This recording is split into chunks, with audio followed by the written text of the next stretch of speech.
So here we are. At we're at Millennial Brewing Company. Is it Brewing Company or brewery? Brewing Company, yeah. Brewing Company. Okay. I always never know. It's like, is it Brewing Company or brewery? We get a lot of Millennial Brewery. That happens all the time. Brewery. So. Right. Okay. So we're here at Millennial Brewing Company for the Curate Podcast. Welcome back, guys. Thank you guys for watching. Thank y'all for tuning in.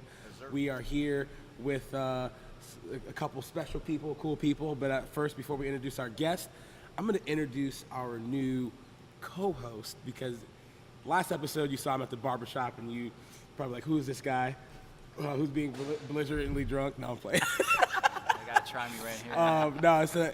It's actually cool because Jay is someone that I've known of and known like kind of in a roundabout way for a while through just like different avenues, other friends. But this past year we've gotten like really close as friends and relate on a lot of different levels and have a lot of crazy conversations. So shouts out to Edwin for being a part of the Curate Podcast for season 1 and a little bit of season 2. He's taking some time to do some other stuff. So I was like, who do I get? Like, who do I freaking get, man? Another Spanish person. Because you have a partner, right? You know how it is. Like you gotta find people that you gel with that are skilled. It's kind of like you gotta have a lot of those things. And this ugly dude right here is I just didn't want to be too handsome. Yeah. He wanted an ugly co-host to kind of counteract things, and Edwin, you were too cute. He got his haircut from his horrible barber. Oh my god, that episode. Like, tell people what happened real quick with the barber episode.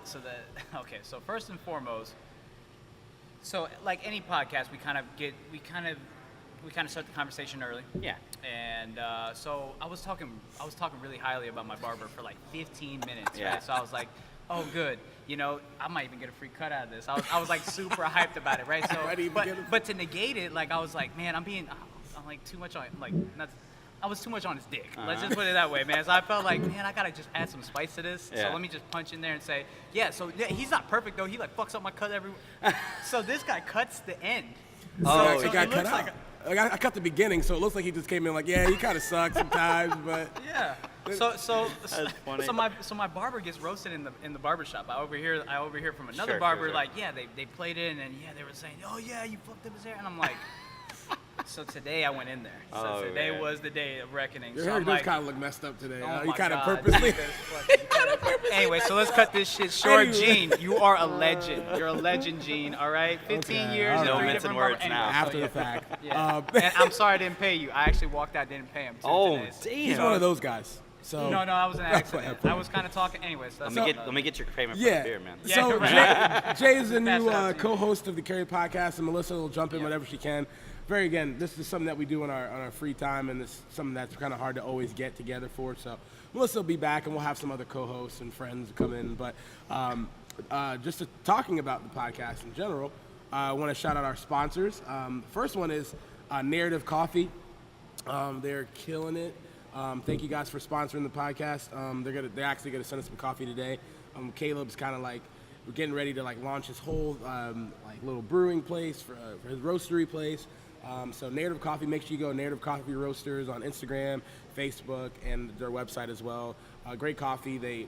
They're Narrative Coffee because every coffee tells a story. So every thing of coffee tells a story. So they know exactly where it comes from, the people that make it, and then they also like really care about like the story that you live and how they connect the stories of coffee. So it's really cool. And awesome. Obviously coffee culture is growing here in Southwest Florida. We got a lot of people. And I'm looking for a coffee person. I need to get with them. Yeah, dude, they're for sure. sick. They're sick. So thank you guys. And then we have one of our sponsors here. Right now, we're actually at the place, Millennial Brewing Company. So without further ado, we have a man here who has been killing it for about a year now. Here. Yep, we're coming up on a year. He actually won Entrepreneur of the Year, right? Well, it was, what the heck was it? It was like Southwest Florida Young Professional of the Year. That's what it was. Dude, congratulations. Thanks, man. Sure. I'll tell you what, that was a surprise. I'll tell you the story of that because, so this was a 40 under 40 thing. It was the first one they ever did. It was Naples Herald, Lee Herald. That was the sponsor. And, so I knew, a few weeks before that we got in the 40 under 40. This was the, the gala where they honor them. No idea that there was any other awards, right? I've been to these before. It's usually just the 40 under 40. They come up, they do the 40 people, they give you your little thing. You don't really say anything. You just take your pictures and you move on and they do the next one, right?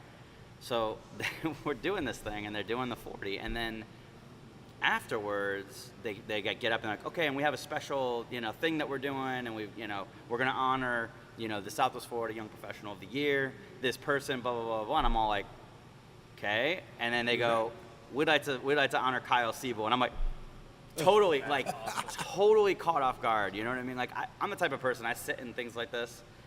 And when I've gone in the past for other businesses and other things, I always just like expect I'm gonna win. Like, you know what I mean? Like not me personally, but like the company, just a confidence, just like, yeah. And then here's what I'm gonna say if I go, I had no idea this was coming. So they call me up there and I'm all like, they want me to say something, man, yeah. So it was really awesome. And I did fine, I didn't make a fool of myself too much, but, and it was an honor. Honestly, I was not expecting it in the least, but very excited to get it. It goes to show not only like as far as like what you've done with the beer culture here, but just professionally. I mean, it's hard to start anything that is like this here, and it's getting easier and easier with people, pioneers like you guys and us, but I think it's well deserved, man.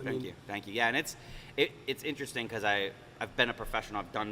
I've been working in high-level professional environments for quite some time, but this is my first kind of... Where have you been? Well, I worked at an IT company here in town, and I was there for a long time, but I kind of helped build it into, into its form that it's in now, and, it was a huge part of that. I was always at the top, and just kind of doing my thing. But, man, I'll tell you, coming into this was just so different. Not just the businesses being different, but really truly jumping out and doing nothing but this and relying on this exclusively, that entrepreneur life, that right there, you don't know until you do it. You have no idea what that's like until you actually go and do it. You guys know what I'm talking about. This is what I'm saying, like that. But you do not underestimate that. But it is both the most challenging, but absolutely the most rewarding thing. I mean, it's amazing. I love it. It's sort of like this, like. It gives back to you. It's refreshing. It's a thing that drives you, but it also is a thing that takes so much of your energy and out of you. It takes a boat of integrity too. Making your own schedule, getting up in the morning, having the motivation to do something for yourself and the people that you love. Because I'm sure that there wasn't a parachute. And maybe you had a little savings, but you don't use your white privilege to do this. The what? You didn't use your white privilege to do this. I hear that's a thing. Yeah. Dude. What? Donald Trump didn't give you some money? Oh, my God.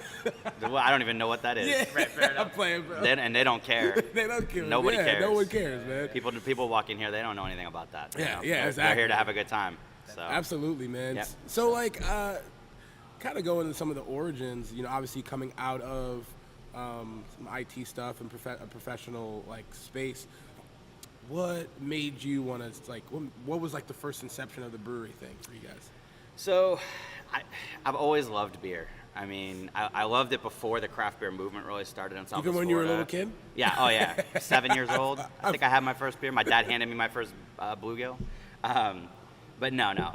I've always loved beer. I got really heavy into it. The genesis of craft beer in this area was actually World of Beer, of all places. Yeah. Because around here, there were no breweries. I mean, Fort Myers was just kind of getting going. They were the first one. And...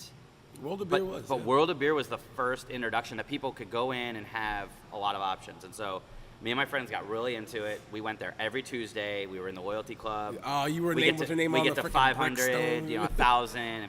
So it's like I really developed this really, deep connection to it just because I loved all the different things you could do with it and how there were just thousands of breweries already and every beer you drank was totally different, right? And just how exciting that was and how different it was and how there were still so many people that drink Coors Light and Bud Light, right? And no offense to those people. I mean, you drink what you like, but there's so many people that hadn't really been introduced to craft beer. And so we kind of came together and melded that and said, well, what's wrong with breweries as they exist today, right? Okay. What, at least a year ago, or I guess at this point, almost 2 years ago. Okay. I mean, it was January 2016 when we kind of came up with the idea. And our kind of takeaway from it was that it was kind of uncomfortable. It was almost like it was elitist. It was like when people came into breweries, it was like there was an expectation that you were supposed to know you have certain to know things. The hops. And you have to know. Your nose needs to be in the glass, and you need to have a note taking, and And so even so much so that like when you'd walk into a brewery, almost like everybody would like look at you. You know what I mean? It was like this. Well, who's this person? You know, what is like he gonna order? Yeah, and so. You know, when we started this, we were like, we love beer. We want to brew beer. We want to make beer. We want to make something with our own two hands type of thing. But we also want to create an environment that's just different than a lot of other breweries. We want to create an environment that's purposely designed to be comfortable and not feel like your traditional brewery. Still have kind of the cool aesthetic. Still have the equipment all sitting here. Still have the grain sitting on the table. Still be a brewery. Right. But make it so that it's different. It's different in a way that makes it more accessible. And that's kind of a key word that we funneled everything around, and how we planned what we did, and how we built the menus, and what we were going to put in here, and how we were going to explain it to people was accessibility. So originally, though, I remember when Fort Myers Brewery was trying. Wasn't there like a stipulate? Weren't they fighting like this whole thing, fighting against like the legislation because they weren't allowed to brew a certain amount of beer? Is that still going on, or what was that all about? So there's a bigger picture thing, and I could talk for an hour on it on it itself. But suffice it to say that Anheuser-Busch, right, which is actually a company, the actual corporation that owns it all is called AB InBev, right? Okay. Used to be an American-owned company, then it got bought by a company over in Europe, and it's been owned by these people, right, for a long time. And they actually just, I think 2 years ago, bought Miller Coors, which was the other. So you had you have Anheuser-Busch, Bud Light, Michelob, you know, all that, and then you've got Miller Coors, which is Miller Lite, Coors Light. Basically the most popular and common domestic beers, the most widely drank beers in the world. And now they're all owned by one company, right? And so the problem with that is that, you know, they saw craft beer as a threat, right? We're taking market share from their market, right, in their minds. And so what they started doing was buying up craft breweries, right? And so it's been this kind of struggle, because really the entire industry is kind of regulated and controlled at the distribution level, right? Like, how can we get our beer to more people? We can sell as much beer as we can in this room, and that's a lot. We do sell a lot. We sell more than most others right out of this room. But to go bigger and really put your beer in the hands of millions of people, you have to use distribution, right? Freight. And each state's different. They each have their own distribution laws. But in the state of Florida, it's called a 3-tier distribution, which means we cannot sell our beer directly to somebody else. We have to sell it to a distributor, and the distributor takes ownership of it, and then they sell it to the next person. So that's the gatekeeper situation. And the problem is that the distributors are all affiliated with one of the two, Miller Coors or AB InBev, before they were owned by the same company. Okay? Wow. Now they're still separated. They still keep the separation, but our distributor, for example, 90% of the money they make off selling Budweiser and Budweiser products. And so it's mostly unspoken, but there's this kind of like, the distributor knows that Budweiser is their money maker. And so if Budweiser comes along and says, hey, you're going to sell this, and you're not going to sell that. You're not going to sell that. Then they're going to do what they're told, right? Wow. Not in so many words, not so directly, but that's essentially how it works. And so what they've done, though, to make what AB InBev has done to keep it comfortable for the local distributors is what they've done is buy a bunch of craft beer brands, right? So you've heard about the bigger ones like Wicked Weed and stuff like that. They're getting bought out. They get bought out, and they get put into the distribution network for Anheuser-Busch, AB InBev. Wow. And several other very large. Yeah. And several other large, very notable, very well-liked craft breweries. And so it's interesting because what they've done is they've essentially retained their shelf space, right? So what we're really talking about here is tap space in bars and restaurants and shelf space in gas stations and grocery stores and all that. And if you go into the grocery store and you look at the total amount of shelf space, right? AB InBev still owns the 90%, except for now it's 60% Budweiser, Miller Lite, Coors Light, and then 20% or 30%, I should say, of the new craft brands they've bought. And that's good, right? Or no? It's good and bad. It's good because it makes craft more mainstream, right? It gets people drinking more craft beer, which means there's more people that are willing to come into my place. So yes, in that sense, it's good. What's not good is that nobody knows that's happening. And so if somebody wants to support local craft, right? Because that's why a lot of people come in here and drink, right? Or come to any of the breweries in the area and drink. They say, hey, look, this is made right here in this room. I want to go drink something that's made right here in Southwest Florida. I want to support that business that's being run right here. Support the local economy, right? Well, they go into the store, right? Because that's the most common and easy mechanism for them to get their beer is they're already at the store. Let me grab a 6-pack. Well, they're buying beer that they might think is local craft because they don't know better, but they're actually supporting the same. They're actually buying Budweiser. They're buying Budweiser and they don't even know it. So with that being said, I mean, has your business model changed? Are you trying to be distributed by Anheuser-Busch? Are you trying, or is that what you're trying to go? Distribution is important for a couple reasons. One, revenue, of course, but two, marketing. Getting your beer on tap at places creates this kind of, it's like an association of legitimacy, like, because you're not just selling it out of your own place, now other people are selling it for you too. Right. But also just the visibility, the brand, the brand awareness. And so it's still an important facet. What I would say is very different is when you decide to go down like the packaging line, like if you're going to sell it in stores. Because there's two distinct things. There's what's called on-premise and off-premise, right? On-premise is at a bar, right? They're selling it direct, they're selling out of kegs. That's one part, and then the other part is if you're packaging and all that kind of stuff. And so, yeah, our plan has changed a little bit just because this has really started to change pretty rapidly just in the last 12 months since we've been open. But in general, we still need to distribute our beer, right? We still need to get it out there. It's an important tool for making sure that the people know what your brand is. So it's like aspirations, it's down, it's like a vision part of the board plan. maybe. What do you feel? You said the beer culture already. is rapidly changing. I feel like every sort of like industry here is like really quickly changing. What do you feel like is happening with the beer culture, like and breweries and all that with that? What do you feel? I think it's great. I mean, I think it's all trending upwards. I mean, not just looking at our own numbers, but looking at just kind of who we're seeing coming in the door, right? People that they're the type of people. There's more and more people that what they do when they come into a new area is go visit breweries, and that right there is enough. Right, if you can take 10% of the tourists that come into an area, any area, and obviously that's big for us, and 10% of them, all they want to do is go visit every single brewery in the area, right? That's what they're there to do. And so we see more and more and more of that the people, oh yeah, we were just over at this, and now we're going to this, and now we're doing, and so it's awesome to see that. And honestly, that we're partnering with some people like the Southwest Florida Ale Trail that are helping reinforce that. Right now, they're creating this kind of passport thing. That number one makes it easy for them to find all the different breweries, but gives them a little bit of an incentive to go make sure they hit them all. They get like a special pint glass on the first 7 visits. They get a little growler on the second. So things like that are awesome because those just kind of reinforce the brewery culture in Southwest Florida. By and large, it's just it's still just growing. It's the same as it was a year ago. So I'm sure, like you said, to go in the WOB and stuff. I'm sure you're like a beer nerd in your own sense, and I feel like it's kind of like your favorite indie band that didn't blow up, and all of a sudden they blew up, and you're like, oh, well, now everybody likes them. Right. So I'm sure business-wise, you're probably like super excited that everyone's loving like craft beer, but is there a little thing in you that's like, oh man, it's like mainstream now? Like, does that happen with you? Yeah, not so much. I think that there's still enough access to things that are unique enough beer-wise that I can still kind of relish in that. Like things that most people that are doing the tours. You don't know about these particular beers or anything, so we can go get those and we can still kind of enjoy that and relish that in that.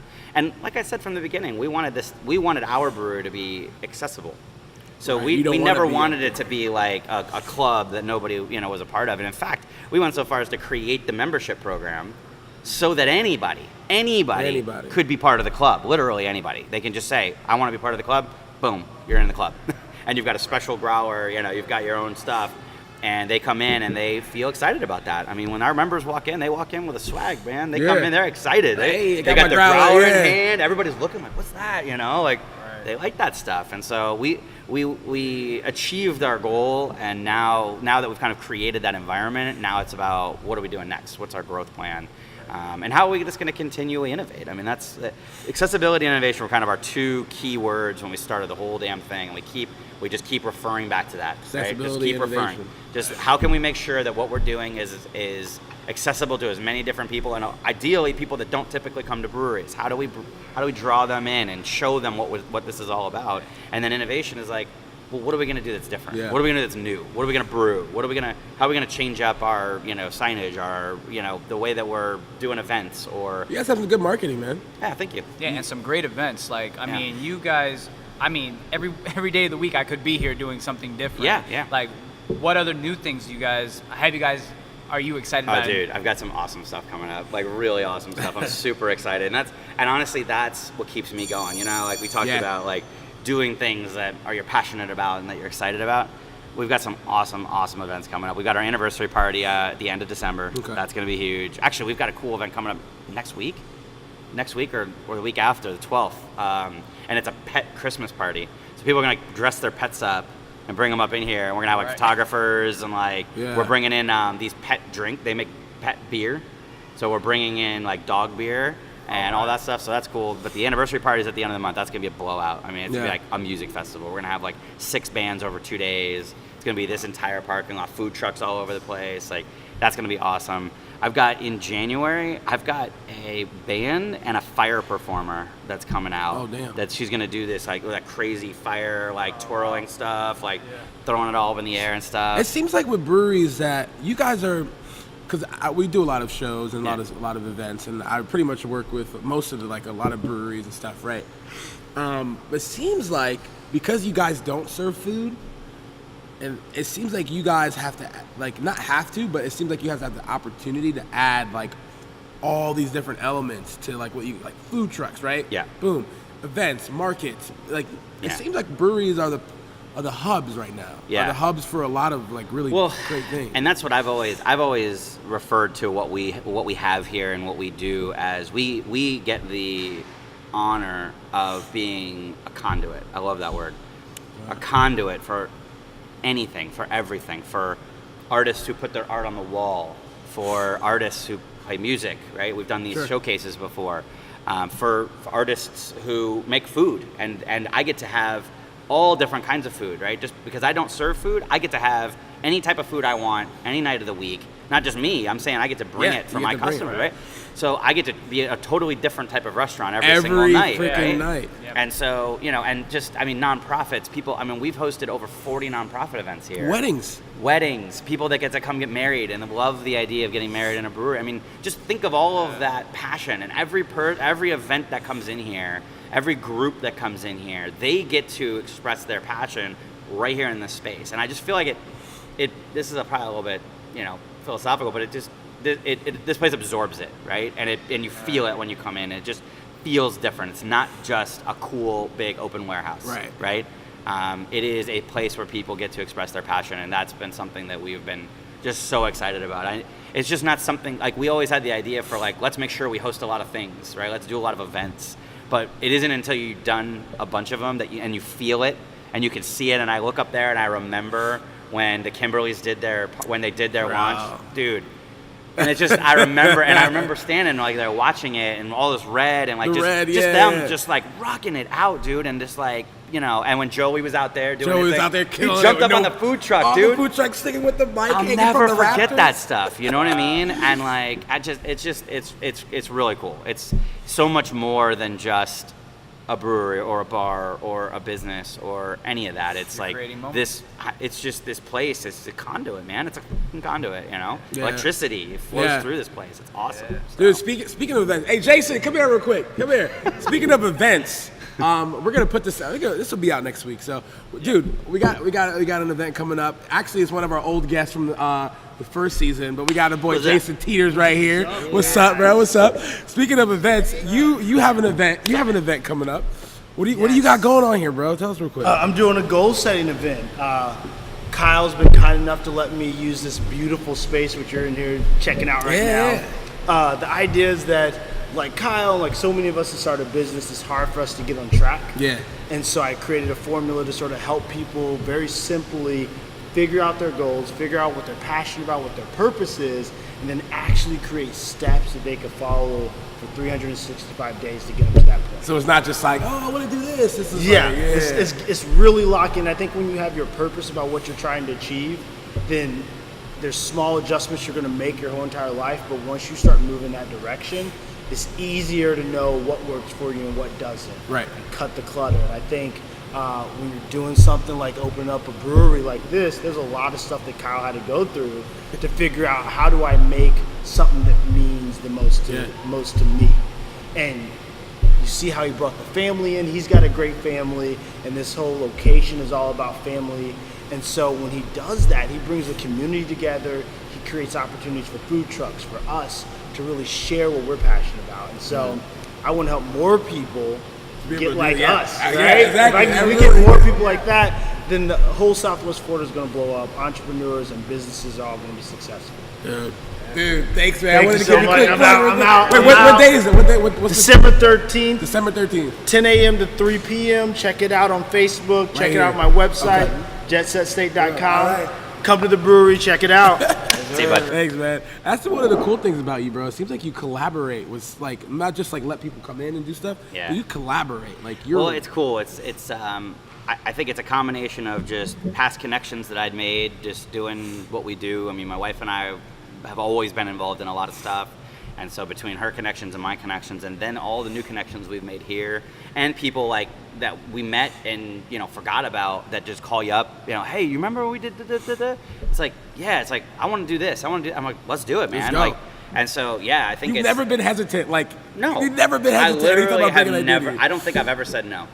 I don't think I've ever said no to somebody when they wanted to do something here. Some guy just came in here and was like, yeah, I want to do an ice skating thing in here. And you were like, yeah, let's do it. Let's do it. I think we could build a structure here, fill it with water, freeze that I was like, yo, Kyle, I feel like that's how I am. That's how we are. Like, we're like, obviously it's not crazy, like, you know. Yeah. But well, sometimes you do have. I mean, sometimes you got to govern it. It's never a no. It's more of like all right, how can we make sure that this doesn't take my whole life over? You know, just trying to do this one thing.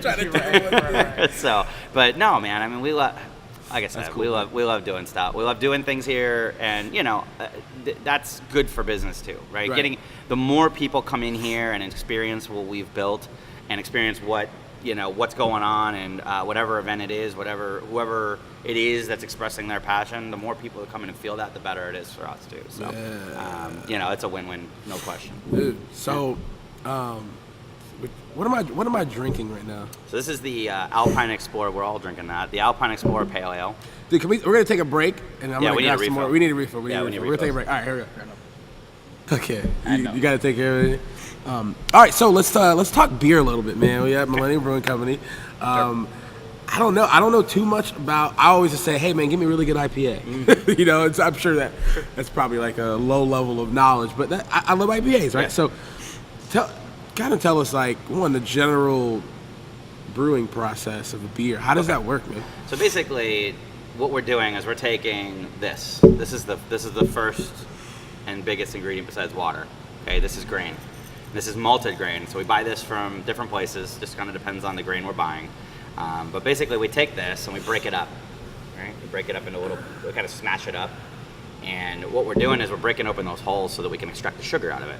Right? So we're extracting sugar from this grain, and we use, it's just like a cooking recipe. You can change out any ingredient of the grain or the hops or even the water chemistry and the yeast that you use, and totally different beer, right? And everything you change dictates what kind of beer it's going to be. Right. So if we use darker grain, darker beer, right? Yeah. You pull that color out of it, stuff like that. Sure. So basically what we do is we break this up, we extract sugar from the grain. Right. And we do that by holding that grain in water at this very specific temperature. There's a very specific range. And so after that, what we do is we boil it. So we bring it up to temp, and what that does is sanitizes it all. Get all the junk out of there, anything that came off the grain. Because, this is grain. It comes from a facility, from a farm, and then a facility, and then so there's junk all over it. So we boil it. And then that's where we also start adding the hops, right, to get the bitterness. IPAs are known for their bitterness in most cases. You add the hop. What's a hop? A hop is a plant. It's actually a vine. And the hop, the way we get it, it's all processed down and it's actually pelletized. So it's like a powder almost, like a hop powder that's kind of put into pellets. We weigh it. We put a specific amount in at specific points during the boil. And based on when you add it and based on what kind of hop it is, you end up with different flavors that get imparted. Some of it's bitterness, some of it's fruitiness, some of it's just depends. Just depends on what you're doing. But the earlier you add hops in the process, the more bitterness you get. Right? The longer it boils, the more bitterness. You lose more flavor, you get more of the bitterness, right? Okay. So any IPA you've had that's hyper bitter had a lot of hops added really early in the boil. Yeah. Right? So things like that, you can start correlating those. Sure. Once we finish the boil, then we move over into fermentation. All right, so when it's in fermentation, now is where we introduce the yeast. The yeast is really what does the work, right? It eats the sugars that we pulled out of the grain, Yeah. and it converts it to alcohol and a little bit of CO2 actually. So part of the CO2, the carbonation, is imparted during fermentation. Not a lot, but a little bit. And so we also add hops during fermentation, right? So that's what's called dry hopping. You've heard that term. Dry hop. Yeah. Okay. See, I'm Dry hopping. Okay. Dry hopping is all about aroma. So what you're doing is you're trying to pull aroma out of the beer, right? That's when you put like a citrus in there or something, or like what do you mean? You could do citra hops, and you get a Citra lot hops. of citrus nose out of that, right? And okay. So you add the flavor after the first thing Yep. of hops, correct? Yep. Oh, cool. You got your little kid. What's up, man? What's up, man? Hey. Hi. You gotta get on camera, man. Come You here. gotta be a star real quick. Come on, come over here. This is one of your sons? This is my son. I have a daughter. You have a son and a daughter. Oh, what's up, man? What's up, boss man? What's up? What's your name? Say hi. KJ. Nice to meet you, What's up, man? KJ. Nice to meet you, Malik. Boom. I'm Jose. There you go. All right. All right. Starting to make What you're trying to get a root beer, huh? Oh, you like root beer, huh? Yeah. What's the one root beer that's pretty popular? The This one that we have here? Yeah. It's called Captain Eli's. They make it in Maine. It's crazy popular. I was amazed. We put it on, and we went through it so fast, but it's so delicious. We have the kids that drink it, but there's a lot of adults. Is there a that drink similar? root beer. Is there a reason why they call it beer? Is it because is it like hot, brewed like beer or Not something? really. Or? No. I mean, it's not really made the same way, but Okay. here, go. Does he It's called does he root watch beer. you? Does your little guy watch? Does KJ watch you guys brew and stuff? Sometimes. Yeah. It just depends. It's kind of like a hot and heavy, like. Bro, I was in. process, so Do it's you kinda like- remember that time? I don't know if you were here when one of the barrels, or not the barrels, but one of those little pots Yeah. tipped over, and Yeah. what's his name? Oh, Logan yeah, got yeah, burned. Yep. Dude, his whole leg was like burned, dude. Like the Yeah. whole thing fell. His or whole whatever. ankle got all messed up. Oh, really? Yeah. But we Third all degree jumped damage. on tables because it was like a Boiling lava water. thing, I yeah. mean, it's boiling Oh water. my It was like God. the floor is lava. Yeah, the floor is lava. So get you on the guys, table. so you guys brew in this, in this right room right here. Right there. So you were telling me that like these go in every 2 weeks. Yeah. So if you want a particular flavor, so you document when you make it. Oh god. And then so you have. I mean, the recipes are very, very specific. I Okay. mean, like down to like when we weigh the grains, it's down to the ounce. I mean, so like Wow. a few grains, and it isn't that it won't be mostly the same, but if you don't maintain that consistency, then you have no chance of replicating the beer. Right. Making sure that you don't get off flavors or the color doesn't change. All that. You kind have to of get it stuff. So- right exact every time. Every time. I mean, brewing is more like being in a chemistry lab than it is anything else. Definitely. I mean, But there's and- so many variables. Like so time is one, obviously. and think of it when we do so the process I was telling you where we extract the sugar, that's called the mash. Right. That not only the temperature range is only like 5 degrees, but we actually target a specific degree temperature within a tenth of a degree for over an hour and a half to extract exactly the same flavor that we need to every time. And that's why the system that we have is digitally controlled. Right. So we're looking at cutting edge technology here. that has- I mean, basically, we set it and we say, hey, we want you to keep this vessel and the grain and the water that's in it at this temperature, and it will keep it within a tenth of a degree of that temperature, right? And it's important, and that's what I mean. Every recipe changes, and if we taste it, if we drink a beer, we get a beer and we drink it. Okay, now go. Here, Take your root beer, man. go. That one. Thank you. Don't step on anything. Oh god. Oh. KJ, you're a Don't trip. star. This is Be a careful. ooh, he's brave. Well played. Okay. Atta baby. So if we drink a beer and we're like, oh, it's good, but we want to improve it, that's where the brewmaster says, okay, this is what we need to change. We need to raise the temp or lower the temp on the mash, or we need to add the hops, more or less hops, later or earlier, or whatever it is. Or we use a different kind of yeast when we pitch the yeast, right? Because there's different strains of yeast as well. And so everything can be changed. I mean, there's basically infinite combinations and possibilities. I always relate it to cooking when I'm explaining it to people.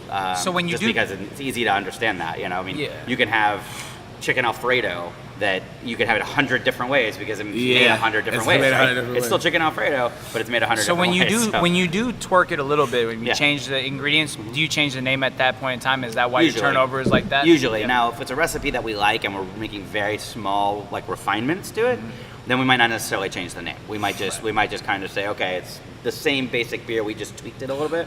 But for the most part, when we do a new beer, we do a new name. But this is like because you said science, right? So I remember like maybe a couple months ago or a month or two ago, you were like, yeah, we got RO water. Yeah. And that made a big difference? Oh yeah, for sure. Yeah, we got that all the way back. We got that pretty early on, but that was a very important thing for us. It was a slight, because I taste it, right? Yeah. It was a slight change, but very important slight change. Like it was like, I remember tasting like there's a hint of something. I can't tell what it is. Well, just think about it this way, right? Water is it's where we start, right? And it's the biggest thing. It's the most volume of ingredient that we use is water, right? It's like, and even this beer is 90+% water. So I drink a lot of water. Think about that ingredient and how it's manipulated through the process, right? It's kept at a temperature and sugars imparted into it, colors imparted into it. Then you raise it up and you're boiling it and you're changing it. Then you're putting it into another vessel and it's sitting for 3 or 4 weeks and it's getting yeast. But the water changes everything. I mean, if the water's not good, then the beer's not going to be good, right? So it's just one of those things. And what we were doing was we were filtering the water. We were just filtering it on a lower level. We were filtering it kind of on an individual batch level versus having our entire building running on a system that filters the water everywhere, right? So even now our tap water that comes out is this like really beautiful. I mean, you look at it and there's nothing in it. It's perfectly clear. Like it's better than bottled water, you know. And I always tell people, I'm like, do you want bottle or tap? And they're like, oh. And I'm like, the tap's basically better than bottle. And they're like, oh yeah? And I'm like, yeah. And I was like, here, try some. And they're like, oh my God, that's delicious. Like the water. Yeah. So, and we actually took it and we made a sparkling water. You know, you ever heard of that? What's that crap called? The Pierre LaCroix. Like flavored water. I can't even drink that, dude. I get heartburn when I drink that. I wasn't a big fan of it, but we made our own, and it's delicious. It's so good. It's sparkling water. You just carbonate it and or something? That vessel, the big silver one on the end of that row back there, is our carbonation vessel. It's called a bright tank. And so we took water, we flavored it. We had, I think we did passion fruit and raspberry or something, and put it in the bright tank, let it carb up, and we put it into kegs, and we got it on top. People love it. It's amazing. Damn. It's amazing. Wow, that's it's crazy. super good. But anyway, stuff like that. It's cool stuff too because we get to mess around, right? We get to play around with stuff like that. So how's it working? Speaking of people working here, Monica, get over here. Come over, get in here. We're gonna talk to you real quick. She's probably like, I wasn't even ready for this. Right. Oh well. You have a really cool culture here of people. Sit down, stay a while. We gotta have your mic here. You guys have a really cool culture, like employees and people. How is it? Like, is it like working at a coffee shop where you feel like you get to know people, you see the same faces every day? Like, how is the culture working at a brewery for you guys? It's fun. I don't know. What do you think? What do you think, Monica? Because of our membership program, we have a lot of the same members that come in, and so they come in with their growlers to get those filled probably once a week. And so they come, hey Monica, what's going on? There you get go. the refill. That's really cool. How many is it you guys, like, how many people you got working? Just 4. Just 4? 4. We got a couple bartenders, and we've got Dan who helps us out in the back. You still got what's tall, right? Dan. Dan. He's back there now. He's brewing beer now. Oh, he's brewing beer. Yeah, he's excited about that. So how many of you guys are brewing? Do you guys all have to know how to brew beer? Do you know how to brew beer? Like, no, I mean we try to educate. Not yet. Yeah, we try to educate. We do like a once a month thing where we'll get together and brew a beer together, so that way they can kind of understand a little bit more about what happens and why it happens and why things taste the way they taste. So bartending, right? Like when someone goes, oh, like what is that? I want to do like what's that like coffee one? Let's stop. So you have to know how all of them taste. Like you have to. So when they come out, I sample them. That way I sample them. Tell mostly what happens is I ask them what they normally like to drink. Once they give me that answer, I can pretty much pick a beer for them. You can pretty pick. So like, did you know a lot about beers before you came, or do you kind of like learn as you go? No, I didn't know anything. You didn't know anything. Nothing. So you jumped in and you're like learning, and now you know. Now I know. So are you like, do you go like other places and like, what kind of beer is this? Or you? I do. I go try things. I'm not by any means like, oh, you must have used this malt. Right. This Cool. But that's exactly the culture you want. Yeah. But I know what I like now, and I try new things. I'm more open to trying new Right. things. Is that how the customers are? Are they grilling you about how much malt and hops? You get like one or two who will come in and they're beer experts.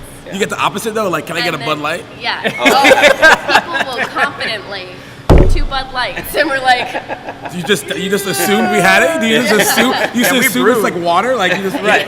It is water, but that's what I should give them when they ask for Bud Lights. Give them water. Okay. Just Okay. I'll be throw right a little back. throw a little sip of IPA in there. And it's pretty much What is this? That'd be hilarious. That's really cool. That's really cool. So, because I feel like, do you feel like with beers, I feel like a lot of women don't want to drink beer because it makes you feel bloated, right? But it seems like that's changing. It seems like a lot of the girls I hang out with are like, I want a beer.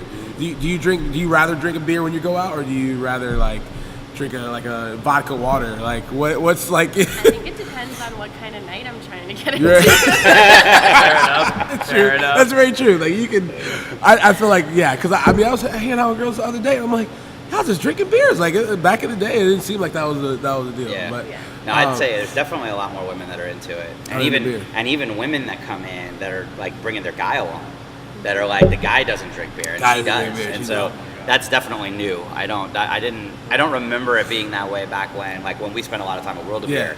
It's all dudes, and if there's girls there for the most part, they're getting drug along with their guy, their guy, and my buddies had wives that were pretty cool. They were drinking beer and stuff too, but I think it was largely because we were all hanging out together. And that's what's cool too about this is because we have that kind of accessibility, and we hold a big event, right? That's not a beer-centric event. It's a food truck rally tonight.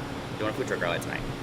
That brings all these new people in, and it gives them the opportunity to be exposed to it, right? Sure. They're a group of 8 hanging out, a girl who maybe never had a craft beer, but now there's all these different ones right around, and she can try them. Without any pressure, not even like having to be up at the bar ordering anything. And she's like, oh my God, I really like that. Right. I'm gonna go get one of those, right? And so That's cool. That's what's really cool. And we're creative too. We'll like mix stuff together. Yeah. So we'll take a beer, like we could take this and mix in something that's like much more palatable. And that way it's like they're getting a very little bit of that hoppiness that they would normally not like. What's your guys' most popular beer that people order? Like the this one? right here. This right here is the most popular beer that we have. Wow. By far. I mean, since we opened, and it's a new beer. It just What's the came out last month. I like the ESB though. The ESB is good. It kind of tailed off. I think we've Yeah. had better beers come out in place of it. But the other beer that's not ours that's the most popular is the cider. I mean, the cider. Yeah, everyone's we run freaking through killing cider the cider. like Because you could get kind of tipsy off of just some apple juice. Right? Yeah. It's super easy to drink, and that's the go-to for like anybody who doesn't like beer. It's a safe. Yeah, it is a safe zone. They still kind of feel like they're drinking beer because they're drinking out of the pint glass, you know. But it's not. Doesn't taste anything like beer, so it's. I think it's very smart to have the cider and the root beer because if you're having so many family events, it's just kind of with the kids, and all of a sudden it's. You guys don't. I don't think you've been here since we had this, but we got a vodka cocktail in here. It's a. Yeah, it's as cool. It's a little bit of a. I won't even call it a loophole because it's not. The rules. Oh, it's like around fake liquor, isn't it? Like. Yeah, it's fermented. So it's liquor, but it's fermented liquor instead. And so I was going to give you a high five for that one. It's all the rules. That's perfect. But it is awesome. It tastes great. It's carbonated. We serve it like over ice with a couple cherries. Like people love this stuff, dude. And it's like tangerine or green tea flavored. Like it's really, really Fermented good. Fermented vodka. Yeah, it's delicious. It's delicious. No liquor license needed. Nope. Why don't we start? Like, what are we doing? What are we doing? Why are we still here? Somebody was like, somebody couldn't get in the lottery for the liquor license. They were like, you know what? I'm gonna ferment this thing. Yeah, for sure. Yeah. So and it's awesome. People love it. Man. And it gives us, to your point, it gives us an option for people who don't necessarily want to come in and drink a beer. Right. So we've got wine, we've got that vodka cocktail, we've got cider. We've got, a lot of times we'll have kombucha on tap. We've got the root the beer, kombuchas was really popular. Water. I mean, dude, we've got tons of options for people. And to me, that's a big piece of being accessible because you can't be accessible if you only are selling something IPAs and stouts, that's it. That this little bit of segment of the market wants or can drink or wants to drink. And so, from a pure logic perspective, if I want somebody to come in and sit down and have a few beers, well, they're going to bring their wife or their girlfriend or whoever, or their mom. Or their kids. And if there's nothing for them to drink, then they're gonna have one and they're gonna walk out. Yeah, right? the husband can't come here and be selfish and be like, I'm gonna drink beers while you guys sit Y'all and just watch. wait here, right? Yeah. You know what I Eat mean? some damn pretzels, play some pinball, and watch. Wait. Right. So, that's accessibility for us was key, and not having those other options. We've had them from day one. Now the vodka thing is new because we just found it. But it's amazing. That thing that's amazing. It's the most beautiful We've just thing discovered ever. this. Yeah, We will so now great. be doing fermented tequila. all of it. Everything. Left, right, left, up, down. It's a cheat I code. wish we could make Awesome. it here. If we could make it here, that'd be even better. Well, Monica, God. thank you for joining. I cut you off guard, but thank Just you for grabbed joining you. us. I don't know if you want to. I don't know. Thank You can stay. You can stay hanging. gonna go I know you got to probably get to work Appreciate and stuff. That's awesome. Oh man, no, but it's cool to see the call. I love that your goals, your vision for this place is bleeding through. I actually think you're doing it. Like the fact that there's a point to the fact that you have a cider and a root beer and a kombucha and for the freaking vegans, and Sure. kombucha. We did a vegan event, dude. We had a huge vegan event here. Yeah, doesn't Irene, your fiance, like work with? Absolutely. Well, we've been in talks for a little bit, but yeah, I mean, you outreach to a bunch of different groups and vegans in general. I mean, there's not a ton going on with them. Well, there is. I won't lie. There is. But this is one of the catalysts for it. Like, you had a big committee meeting for Veg Fest. I believe is what it was for. But yeah, that just speaks to you and how wide you spread. Yeah, and that's what we're trying to do. We're trying to. I don't know if I'm gonna put this on, but Veg Fest is one letter away from being the You're the worst. Anyway, so All right, yeah. sorry. So man, just we're talking a lot about beer and like this whole place and how cool it is and how hard it is sometimes, whatever. But what, on a personal level, because it's something that we talk about. We have another podcast called Beyond the Quarter where we talk to like entrepreneurs, and one of the things that Tim and Tyler always talk about is like how when you have this ambition, when you have these dreams, and you have all this entrepreneurship in you. Of the year, he's the entrepreneur of the year. How do you balance that thing? Because I feel like I'm a lot like you. Every time I talk to you, I feel like I'm a lot like you. Like we have all these ideas, we go. How do you balance that with family and kids? It's hard, dude. It's hard. It's really hard. I think, it's like anything.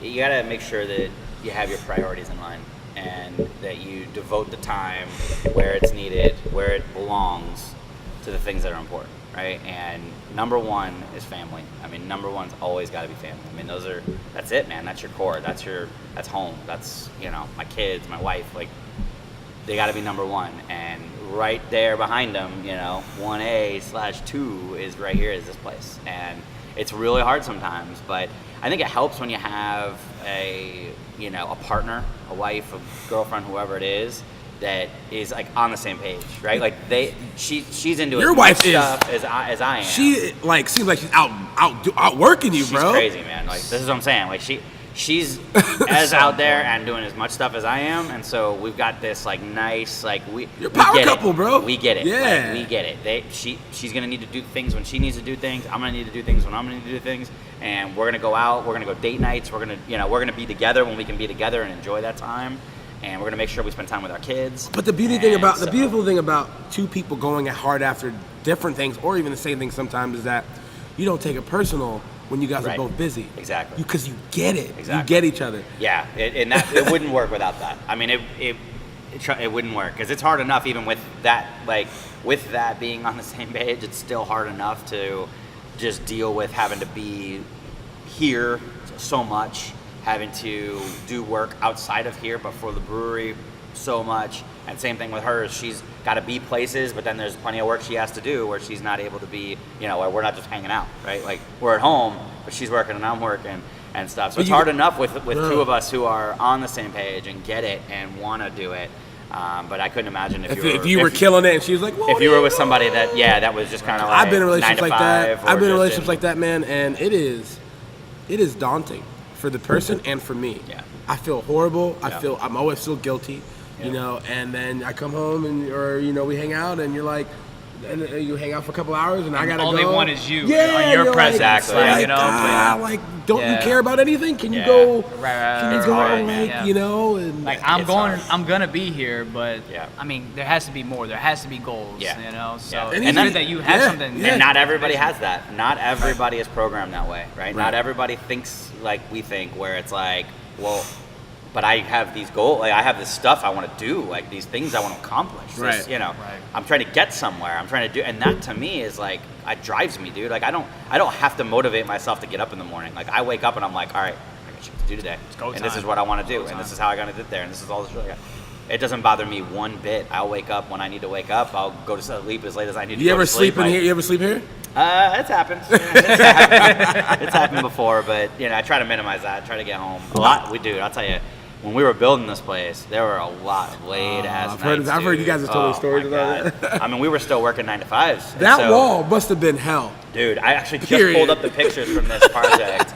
I pulled up the pictures from this project the other day, and I was showing because I was in here telling somebody about it, and they're like, "Man, do you have any pictures of that?" And I'm like, "Yes." So I pulled that up, and I'm like going like this through them. So this is your work? Showing them all. Oh yeah, we did all this yeah. stuff. Man. Oh, wow. Well, the easiest way I describe it is that if it is not metal or plastic, right? So the chairs, you know, that type of stuff, the fermenters. But if it's not metal or plastic in here, that we built it by hand. So if it's wood, Wow. we build all this stuff. If it's concrete, we build all this stuff. I mean, everything else, like we did it all. I mean, these tables, that wall, the phenomenal. front wall, the bar, the whole bar structure, the Yeah. top of the bar. I mean, everything. The paint, we painted the walls ourselves. I polished the floor and acid stained the floor myself. Yeah. I mean, we did Damn, it, man. dude. Fantastic. And we poured. I mean, we were here for 6 straight months, every night, working 9 to 5s, 8 to 6s.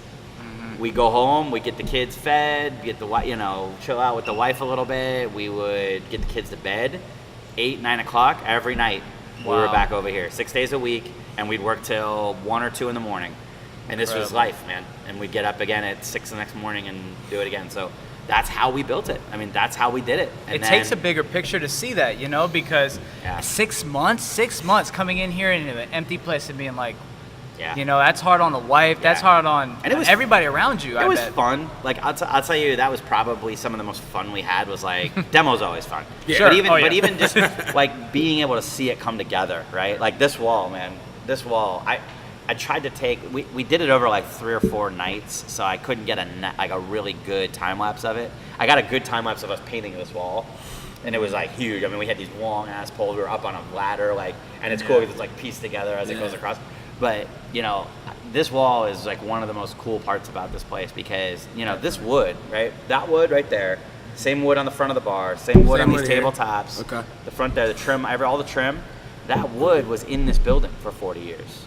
We Wow. It was already in reclaimed that here. wood. We reclaimed that wood What? from this building, and we reused it. We cut it all down. We chopped it up. In this case, we cut it to like 2-inch Yeah. strips, and then mated them all together. Yeah, they this were- is so wild. This is and wild. we did that. Was it We just did all scrap? It was just scrap pieces. They weren't like up against the wall already. You visualized that. And Oh, then yeah. created that. that. No, yeah, it was. Well, what it was is this used to be a carpet storage warehouse. So these racks that are over here, I can't see them on camera, but these racks that are over here were 3 deep, so that you could put a roll of carpet all the Okay. way in, and they were double tall, so they were this whole place. Well, the base of those racks was these 12-foot long planks of this southern pine Right, okay. that they put in 40 years ago when they built the place and made it a carpet storage warehouse, and it was been sitting there that whole time. And so we took that. We had them when we sold the racks off. We had them leave about half of the wood that was in here, so that we could reclaim it and use it for all the stuff. And we used dude. We got to the point where like some of these trim, you see the trim around the edges. Yeah. Yeah. Some of that trim's in sections like this big. Because we were using the last bit. The last bit, like, oh, we had none left. You were probably already kicking yourself like we should have kept all of it. We should have kept more. We could have done more. You So know, but, you say we, like, so you and Logan. Yeah. So tell us a little about Logan. Like, hey, Yeah. I wish you could be here, but Yeah. how's that partnership like? It's man? been great, man. I'll tell you what. I've never been in a partnership before in a business, but he and I have always been able to work together so well. I mean, we were just talking the other night about how through everything, through all the ups and downs, that we've always been able to maintain a rational discussion. Like, no matter what the scenario, we've always been able to sit down and have like work it out. So what You know role? I mean? What's the So- personality like? Like, what, is he like the logical one? You're the emotional one? No, or is it both logical? Is it like, what's that like? What's the dynamic like? I think we're pretty balanced. I think that he's more, he's better at looking at things, like from a not bigger picture. I'm trying to think of the linear, right way calculated. No, more like overall, like what do we like feel wise? Oh, feel aesthetics. Like vibe, aesthetic wise. Person, right? Yeah, like a lot of that stuff was from him. Whereas I'm a little bit more like nuts and bolts, like, or how are we gonna get to that? Okay, how are we gonna get from point how A are we to gonna point afford that? How are we going to, that kind of thing. So. I've got plenty of visionary in me, but I think that's probably been the dynamic that was, most common throughout the build-out process was, and then he's very good, like building things. Like he built these tables. Like these are him. Like I helped put a couple things in place, but for the most part, he kind of came up with the idea and built this thing. So, that's crazy. He brought a lot of that to the table for sure. So. Yeah, shout out to Logan, man. He's a great guy. Yeah, man. Wish you was there, man. Before we get out of here, I have one little like selfish question I want to ask. Sure. Is there like brewery beef? Like, do you guys like compete with each other? Is there any of that? Probably healthy competition of anything, but is there any of that like? Not really. You don't even like. How does that work? Not really. I think it's we love doing collaborations. Breweries like working together and doing collabs. Well, because it's fun to like go to someone else's brew house and brew on it, right? Just to get different experience. Same thing for them. They get to come over and do something else. You guys have done that before? We haven't done any of those just because honestly we've been just dialing our own stuff in. Like everyone's probably just like, we're just like go. We gotta keep brewing. But no, I don't think so, man. I think it's mostly collaborative and or everybody's busy enough that it's like you got your own stuff going on. I'd say maybe on the competitions, like a lot of the breweries will submit their beer to the regional, like state competitions or the national competitions, and so when the announcements come out, it's kind of like I'd say there's like more bragging rights than competition, right? So if somebody wins something, from one of those, they get to tout that a little. Yeah, you get to tout it out. Have you guys submitted your stuff or no? Not yet. No, okay. No, we haven't submitted. So is it because the only brewery I remember. Fat Point was like pretty much going to close down, and I know Cape Core Brewery closed down. I'm not sure what they're planning. I thought it seemed pretty semi-easy to like start a brewery, at least compared to like that's what we thought too. That's what it seemed like. Make the beer, people will come. That's what we thought too. So, there's a lot more to it, and the from the surface level, especially even when we were looking at like projections and making business plans, mapping it all out, it looks like there's plenty of room, but what ends up happening is you got a lot of kind of abstract overhead that comes in. Like you've got a lot of utility overhead, right? You've got a lot of space. We need a lot of space to do what we do. So there's a lot of just having rent and all that. But you got a lot of overhead items like that. But then there's also like every time you want to throw an event, you might make $40,000 on that event, but you had to spend $34,000 to put it on, and buy all the stuff you needed and buy the beer and pay the people and pay. You know what I mean? Like it's interesting, and it's not something that we knew what all the numbers looked like, but living it and being in it and doing it every week and every month, it's very different than that. And so I think we'll start to see more breweries pop up, but we'll also start to see more breweries fall off. The ones that, and it's not for the most part, what I've seen and what I've heard is it's not that they're like a traditional business where they're just failing, right? Where they're just going deeper and deeper into a hole. Yeah. It's more so they're just not able to turn enough of a profit to make it make sense, right? Like, so there's always money to be made because the product we're making, we make it a fraction of what we're selling it for. Sure. So, and we have the benefit of both manufacturing and retail selling our product, right? Mm-hmm. Which is a very unique kind of combination. You are the source of your own product. And so we get to recognize the full margin benefit of that. This is all just sure. No, it's great. But the reality of it is that with all that extra stuff that kind of ends up layering in, how much is left over? How much is left over for the owners to take home? What's the profit margin? What's the actual profit? Yeah, not like just what are the percentages, and does it make sense anymore? And so I think that's what I'm expecting to see more of is the smaller breweries that aren't making enough to make it make sense, and as they start to see more breweries opening, they're going to be like, nah, you know what? It was fun. We had a great time. We brewed a lot of beer. We had a lot of good times, but we're cool. Do you think the extracurricular events and the aesthetic that you put towards the business is the driving force and why you've been successful over other? I mean, it's marketing. I mean, that's just the reality of it. That's just straight up. If we didn't market the way that we do, we wouldn't still be here, and we won't continue to be here if we don't continually innovate that. I mean, I'm rebuilding all of my events right now for January. I mean, Curate's in that, correct? Yeah. Well, that's what we're talking about. We're doing it in December, right? Yeah, but, we are. Got it on camera. I just want to get it on camera. 3 angles. 28th, no problem. Renaissance. Yeah. 28th, be here.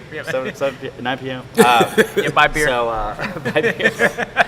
No, but I mean, that's the thing. We cannot stay still. We have to constantly innovate. The events that we're doing, the experience in here, the way we're training the bartenders, the product that we have in here, the beer we're brewing, the stuff we're bringing in that's extra, the events, the vendors I'm bringing. I mean, I'm reaching out now. I've had almost every single food truck in Southwest Florida here. Yeah, you really have. Now I'm starting to talk to people in Port Charlotte, in St. Pete, in Sarasota, in Bradenton, in Miami, because you know what, like. People want different stuff. That's the allure of food trucks. Well, too. you know, if you're a person that likes food trucks, then you go to a lot of food truck events. Right. And by its very nature, you end up having the same food trucks eventually, right? There's like 50 or so of them that are running around here in Southwest Florida, and that's a good amount.